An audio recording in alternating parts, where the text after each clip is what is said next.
Mentimun itu hampir ajaib. Saya benar-benar merasa kagum pada mereka. Bagaimana mereka tumbuh dan begitu banyak cara untuk menanamnya. Ini hanyalah salah satu caranya. Kamu juga bisa menanamnya di luar, langsung di tanah. Sebenarnya itu jauh lebih mudah. Kamu tidak perlu memangkasnya atau melakukan apapun, atau membuang tunas samping. Cukup tunggu mentimunnya tumbuh.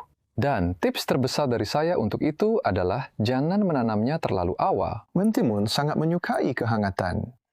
Dan itulah salah satu alasan saya menanamnya di terowongan plastik ini. Ini adalah Inggris Barat Daya zona 8. Tapi musim panas di sini biasanya tidak panas. Suhu rata-rata musim panas, kami biasanya di kisaran 70-an derajat Fahrenheit. Tahun ini, kami sudah beberapa kali mencapai 90-an derajat. Itu sekitar awal 30-an derajat Celcius. Wah, ini benar-benar tantangan untuk mentimun, karena kami menanamnya pada tanggal 18 Mei, dan saat itu cuacanya dingin, jadi kami menutupinya dengan kain pelindung. Mereka tidak suka kondisi seperti itu. Dan kemudian, dalam waktu 10 hari, cuacanya berubah menjadi sangat panas, sekitar 34 derajat Celcius, 93 Fahrenheit. Di dalam sini, suhunya hampir 40 derajat Celcius, lebih dari 100 Fahrenheit. Saya benar-benar kewalahan, dan saya menyiram mereka dengan sedikit air bersih setiap hari, di tengah hari, juga di pagi hari.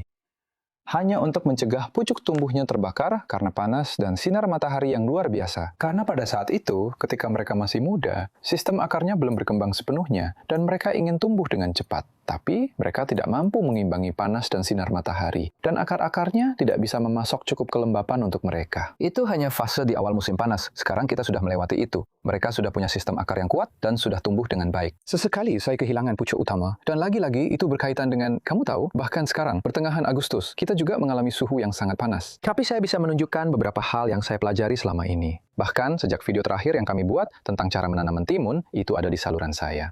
Kami akan taruh tautannya di deskripsi. Penjelasannya lebih rinci di video itu.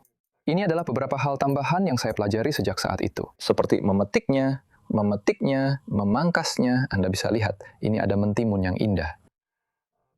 Anda bisa memetik ini. Ini adalah mentimun kordon atau mentimun Inggris. Mereka tumbuh vertikal, merambat pada tali yang ditanam di lubang tanam, dan hanya diikat longgar di bagian atas.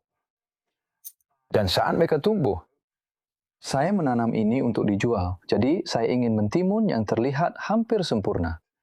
Ada sedikit cacat di sana, tapi yang ini masih lolos karena ukurannya sangat bagus. Jadi, saya memanennya pada tahap ini, tapi kamu tidak harus membiarkannya tumbuh sebesar itu. Kamu tahu, kamu bisa memanen pada tahap itu jika kamu mau. Sebenarnya, itu tergantung selera kamu. Tapi, kamu akan mendapatkan lebih banyak untuk dimakan jika kamu membiarkannya tumbuh sedikit lebih besar. Tapi, jangan merasa ada ukuran atau tahap tertentu yang harus kamu capai. Saya begitu hanya karena saya menjualnya. Itu saja. Dan sebenarnya yang seperti ini mungkin akan saya tunjukkan padamu. Tapi, saya akan memotongnya. Mungkin untuk dijadikan kompos. Kalau saja saya tidak punya cukup mentimun untuk dimakan, saya akan makan itu. Tapi, kamu lihat kan bentuknya agak cacat? Dan, percaya atau tidak, kebanyakan pelanggan tidak suka yang seperti itu. Jadi sayangnya, seperti yang saya bilang, itu bisa dimakan. Tapi sebanyak-banyaknya pun, yang bisa kamu makan tetap terbatas. Ya, mungkin saya akan melakukannya. Saya akan memasukkannya ke dalam ember panen saya dan memberikannya kepada orang lain. Dan setelah panen ini, saya akan memetik beberapa daun bagian bawah.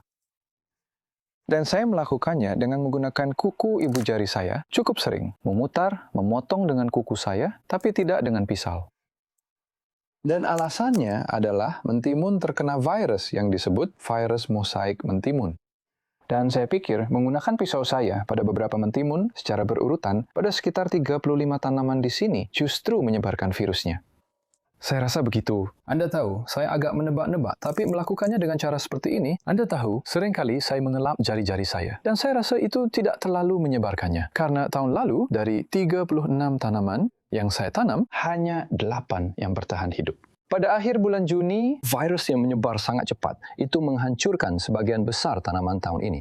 Pada akhir Mei, saya mulai melihatnya. Daun yang agak belang pada 2 atau 3 tanaman di atas sana. Saya langsung mencabut 2 di antaranya. Saya pikir saya akan membiarkan yang ketiga tetap di sana dan mengawasinya. Itu tidak membaik, jadi yang itu juga saya cabut. Dan saya sudah memangkas daun dengan cara seperti ini. Dan 25 dari 36 tanaman berhasil bertahan. Dan yang tidak bertahan, sebagian besar karena panas yang luar biasa. Jadi, ini adalah sebuah keberhasilan bagi saya, dan itulah mengapa saya ingin berbagi dengan Anda beberapa tips ini.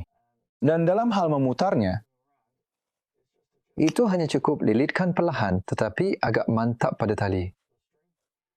Dan hal lain yang saya lakukan di bagian atas adalah menghilangkan 1 dari setiap 2 mentimun. Jadi ada celah di sana. Ada 1 di sana, Juga saya akan membiarkan yang itu, tapi menghilangkan tunas sampingnya. Dan kemudian, di sini saya akan mengambil atau menghilangkan sulur, jadi Anda bisa melihat mentimun itu saya cabut bersama dengan tunas sampingnya. Karena hanya ada beberapa mentimun besar yang luar biasa seperti ini yang bisa didukung oleh satu tanaman.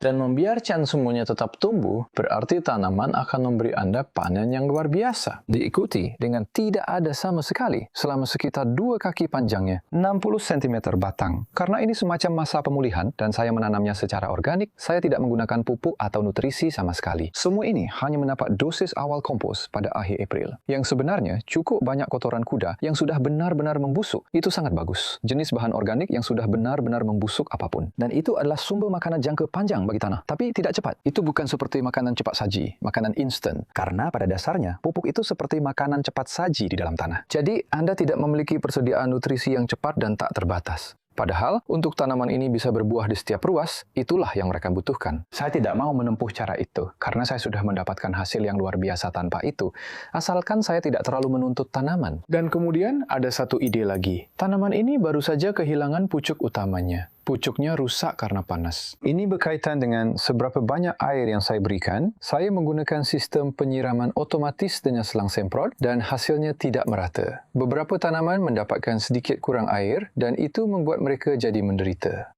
Tapi di sini, tanaman ini punya mentimun terakhirnya, sekarang. Dan kemudian saya akan mengurangi panjang batangnya, karena masih ada waktu di pertengahan Agustus untuk tumbuh lebih banyak. Jadi kalau saya potong di sini,